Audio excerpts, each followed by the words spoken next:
అందరికీ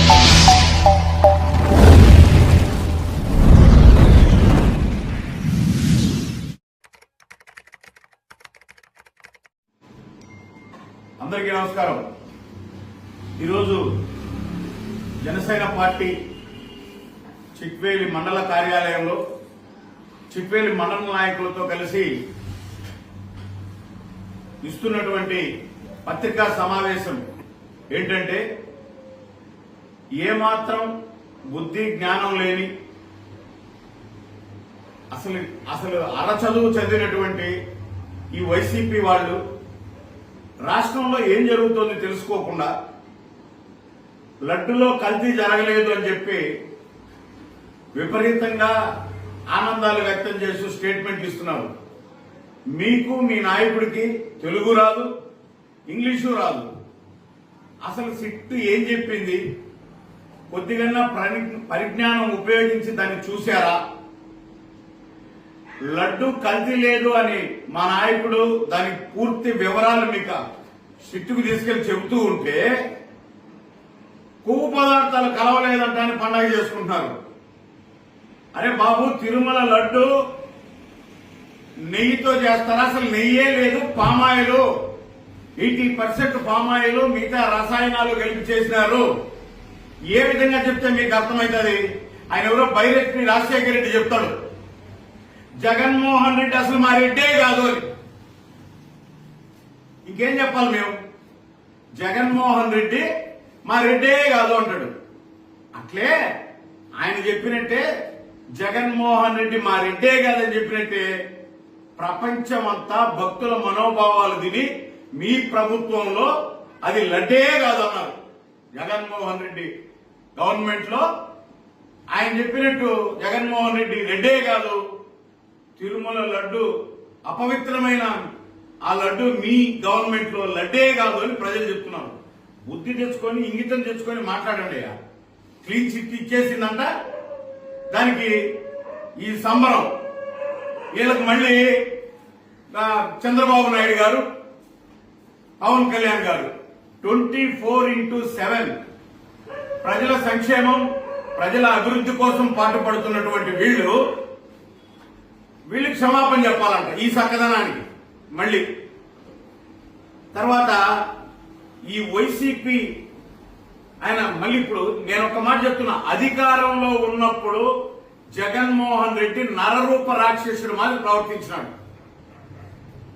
ఇప్పుడు అధికారం పోయినాక ప్రతిపక్ష పార్టీలో ఉంటూ అమాయకుడు మాదిరి మాట్లాడుతున్నాడు. మొత్తానికి సైకో ఈ లెవెన్ రెడ్డి.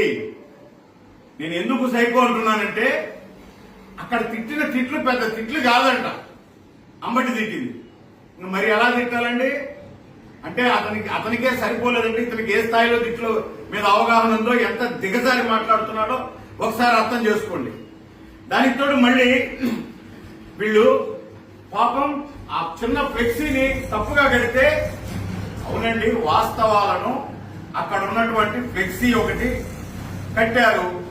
మీరేం చేశారు? మీ ప్రభుత్వంలో సిద్ధమని ఒక బ్యానర్ కట్టి దాంట్లో చంద్రబాబు నాయుడు గారు, పవన్ కళ్యాణ్ గారు వీళ్ళ ఫోటోలు పెట్టి కనిపించిన మీ గంజాయి బ్యాచ్ తో అంతా బాక్సింగ్లు చేపిస్తూ ఘోరంగా అవమానించినప్పుడు పాపం కాదు, ఒక ఫ్లెక్సీ కడితే పాపం వచ్చింది. అసలు రాంబాబు తిట్టినవి బూతులే కాదు. తర్వాత ఈ మేలు రకం ముండమోపులు, గేటు దాకనేము, మేము గేటు తగులుకోము అని చెప్పినటువంటి ఈ మేలు రకం ముండమోపులైనటువంటి ఈ కొడాలి నాని, జోగి రమేష్, వంశీ, పేర్ని నాని, అంబటి, రోజా, వీళ్ళకి మేము ఆ రోజే చెప్పాం ఏమని, ఈ మేలు రకం ముండమోపులు మా నాయకుడిని, మా పార్టీని మాట్లాడుతున్న ఈ మేలు రకం ముండమోపులు ఎవ్వరూ గేటు తగలరు, లోపలికి రారు అని చెప్పాం. ఈరోజు అదే జరిగింది. తర్వాత మరికొన్ని విషయాలు మాట్లాడదాం. అంబటి రాంబాబు చాలా చక్కటి సంస్కారవంతుడంట. ఆయన కాపు నాయకుడు ఎప్పుడైనాడో నాకు తెలియదు. త్రిపులెక్స్ రాంబాబు అంటారు, బూత్ రాంబాబు అంటారు, ఆంబోతు రాంబాబు అంటారు. ఆయన కాపు నాయకుడు అయినట్టు ఆయన మాట్లాడుతున్నారు. ఈయన సంజన సుకన్య సమేత రాంబాబు, మీరు వచ్చి చూడండి, ఆయన బ్రతుకు చెప్తారు. ఆయన అంటే ఇప్పుడు కాపు నేత ఎప్పుడైనాడు? ఎవరు కాపు నాయకులు? మాకు ఎవరు కాపు నాయకులుగా రాష్ట్రంలో కీర్తి చెందినాడు? సికే నాయుడు గారు, మన దేశ క్రికెట్ జట్ మొదటి టెస్ట్ కెప్టెన్ కూర్మా వెంకటరెడ్డి నాయుడు గారు మద్రాసు ప్రెసిడెన్సీ ముఖ్యమంత్రిగా ఉన్నారు. కోడి రామ్మూర్తి నాయుడు గారు గొప్ప మల్లయోధుడు. తోట నరసయ్య గారు బ్రిటిష్ వాళ్ళని ఎదిరించి మచిలీపట్నం కోనేరు సెంటర్ లో స్వరాజ్ జెండా ఎగరవేసిన స్వాతంత్ర సమరయోధుడు. గన్నాపత్తుల పెద్ద తాత గారు దానశీలి. ఇలాంటి వాళ్ళు కాపు నాయకులు. ఒక వంగవీటి మోహన్ రంగ, ఒక మెగాస్టార్ చిరంజీవి కాపు నాయకులు అని చెప్తే కాపు రాష్ట్ర నాయకులందరూ ఆనందపడుతున్నారు. అంబటి రాంబాబు కాపు నాయకుడు అని చెప్తున్నారు. సిగ్గులేదా? మాజీ ముఖ్యమంత్రి గారు ఈ ముఖ్యమంత్రిగా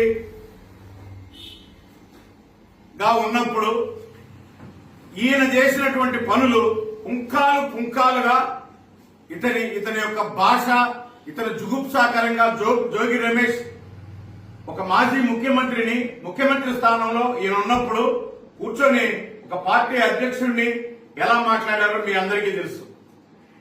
ఇంతకీ రాంబాబు గారిని సన్మానం చేయాలని దయచేసి ప్రజలు బయటకు వచ్చాక ఆయన భాషతో అందరి అభిమానులు సన్మానం చేస్తారు. ఏ విధంగా చేయాలో అలాగే ఈయన చెప్తాడు. ప్రతిపక్ష నాయకుడు అంటే వర్క్ ఫ్రం హోమ్ అంటారు కదా, మొత్తం పబ్జీ ఆడుకుంటా బెంగళూరులో ఉంటాడు. ఎప్పుడో ఒక రోజు జరిగితే వస్తాడు. సాక్షాత్తు రిపబ్లిక్ డే రోజు రాలా, జాతి గర్వించదగ్గ రిపబ్లిక్ డే రోజు రాలా. ఎవరో ఒక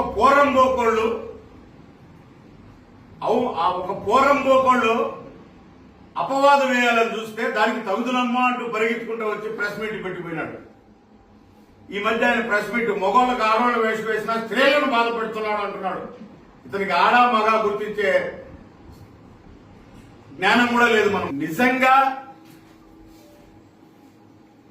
ఈ జగన్మోహన్ రెడ్డికి బాధ్యత ఉంటే, నిజంగా ఇతనికి ప్రజల మీద చిత్తశుద్ధి ఉంటే, నిజంగా మీకు ప్రజల సమస్యల మీద చిత్తశుద్ధి ఉంటే, అవగాహన ఉంటే, మీకు దమ్ముంటే, ధైర్యం ఉంటే, క్రికెట్ జట్టు ఇచ్చినారు 11 మంది. మీ క్రికెట్ జట్టును దొడుకుని అసెంబ్లీకి రండి. నోటితో నవ్వుతున్నారా ప్రజలు? 11 మంది జీతాలు తీసుకుంటా కనీసం అసెంబ్లీలో ఒక సమస్యను లేవనెత్తకుండా ఉన్నారు. ప్రజల మధ్య విభేదాలు సృష్టించి, కుల మతాలు సృష్టించి, కుట్రపూరిత రాజకీయాలు చేసే వారిని ఖచ్చితంగా ఎన్డీఏ గవర్నమెంట్ కట్టడి చేస్తాం. గౌరవ ముఖ్యమంత్రి చంద్రబాబు నాయుడు గారు, ఉప ముఖ్యమంత్రి పవన్ కళ్యాణ్ గారు 24/7 పనిచేస్తున్నారు. మీరు వాళ్లతో పెట్టుకుంటే ఈ జగన్ అరాచకంగా ముందుకెళ్తున్నారు.